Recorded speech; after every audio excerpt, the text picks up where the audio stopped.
মেহেরপুরের গাংনীতে 2023-24 অর্থবছরে প্রণোদনা কর্মসূচির আওতায় চাষিদের মাঝে গ্রীষ্মকালীন পেঁয়াজের বীজ ও রাসায়নিক সার বিতরণ করা হয়েছে।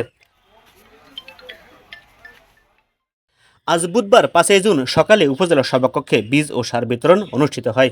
উপজেলা প্রশাসন ও কৃষি অফিসের উদ্যোগে আয়োজিত এই প্রণোদনা বিতরণ অনুষ্ঠানে প্রধান অতিথি হিসেবে উপস্থিত ছিলেন গাংনী উপজেলা পরিষদের চেয়ারম্যান এম.এ. খালেক। উপজেলা নির্বাহী কর্মকর্তা প্রীতম সাহার সভাপতিত্বে অনুষ্ঠানে স্বাগত বক্তব্য রাখেন কৃষি কর্মকর্তা ইমরান হোসেন। অনুষ্ঠান পরিচালনা করেন কৃষি সম্প্রসারণ কর্মকর্তা ইমরান হোসেন। এই অনুষ্ঠানে 700 জন কৃষকের মাঝে প্রত্যেককে 1 কেজি করে পেঁয়াজের বীজ এবং 20 কেজি ডিএপি ও 20 কেজি এমওপি রাসায়নিক সার বিতরণ করা হয়েছে।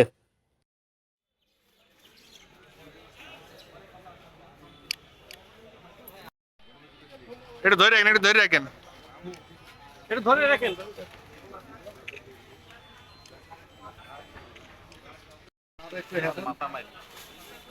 এটা কি মাছ